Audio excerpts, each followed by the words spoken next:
Olá, sejam muito bem-vindos a esse canal. Meu nome é Beatriz Tomaszewski e esse daqui é o Mulheres na História. Bom, primeiramente eu peço perdão pela ausência durante tanto tempo.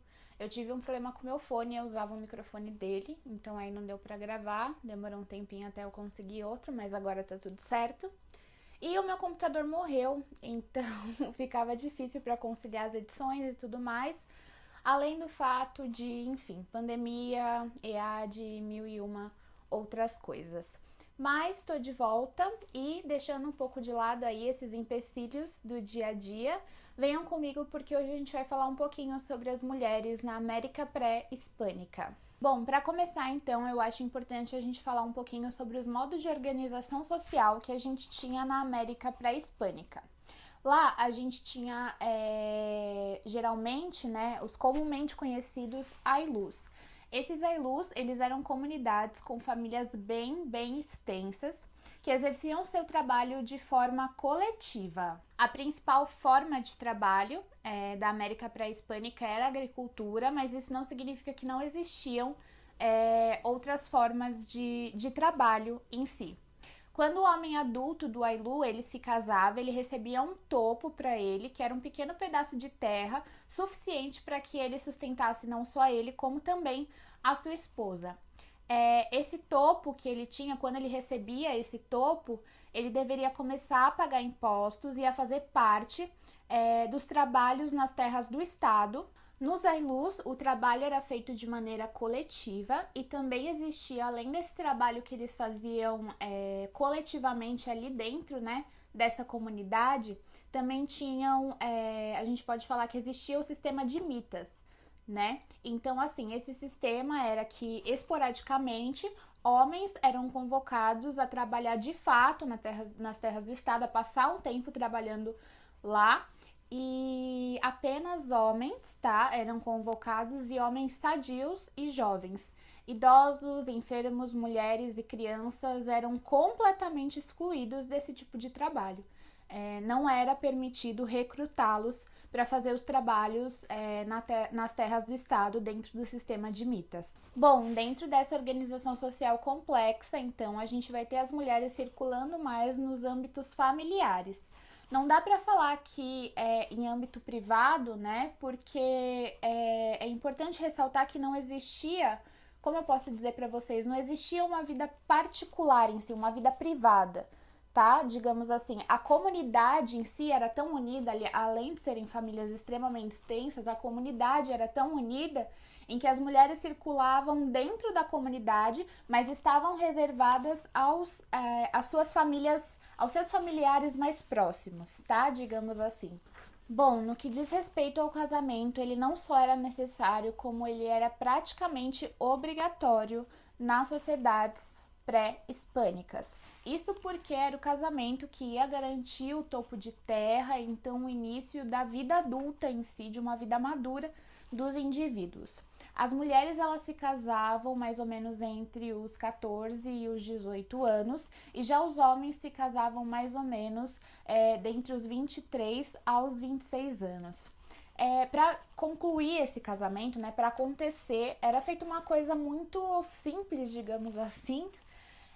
Todos os indivíduos com as idades prescritas se reuniam em praças públicas e então ficava a cargo dos homens escolherem uma parceira para si. As mulheres não podiam se recusar, tá? E se os homens não escolhessem alguém, ficava a cargo de um chefe do Estado, um agente do Estado, fazer aquele papel de pegar o cara e colocar lá ele. Se ele não escolheu ninguém, era o chefe de Estado quem escolhia por ele. Os incas consideravam a poligamia proibida para os plebeus, essa era uma condição exclusiva dos nobres. E já no caso dos astecas, a poligamia era sim permitida para homens e apenas para homens que conseguissem sustentar suas esposas. É interessante a gente observar que em ambos os casos a possibilidade de uma extinção, digamos assim, do contrato de casamento, uma separação não era nem sequer cogitado. O casamento era indissolúvel em qualquer tipo de situação. Como eu havia dito, as mulheres estavam ali destinadas, né, à circulação dentro do Ailu e ainda mais reservada geralmente ali aos seus familiares mais próximos. Dentro dessa perspectiva, então, a gente vê que a mulher, dentro do casamento, nas sociedades pré-hispânicas, a gente vê, né, que as mulheres elas estavam destinadas à garantia dos descendentes.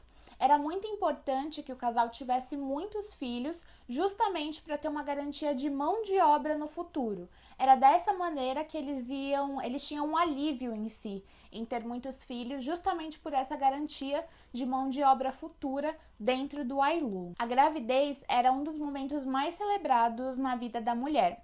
Os seus desejos deveriam ser seguidos e toda a comunidade se mobilizava para o momento do nascimento da criança, que mais uma vez também era um momento extremamente celebrado. Era a tradição que todos comemorassem após a chegada de um recém-nascido.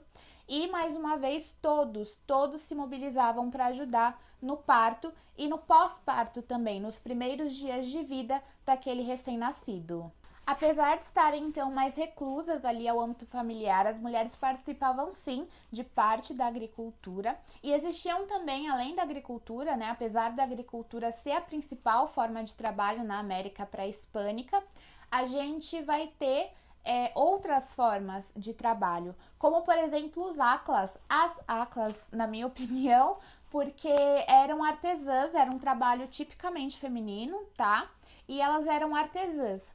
Mas enfim, os suéteres, digamos assim, que elas bordavam, eles não eram necessariamente para serem colocados à venda.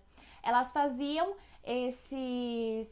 essas vestimentas para os curacas, que geralmente eram os chefes de tribos, digamos assim, os chefes das comunidades da América pré-hispânica. Para finalizar, então, apesar do pouco contato que a gente tem com a cultura pré-hispânica, né, com a cultura da América pré-hispânica, eu acho muito legal a gente observar os contrastes entre o que era antes e o que se tornou, né? As mudanças que existem após a chegada dos europeus e as hibridizações culturais. Bom, eu fico por aqui, espero que vocês tenham gostado, peço mais uma vez perdão pela minha ausência e espero vocês no próximo vídeo.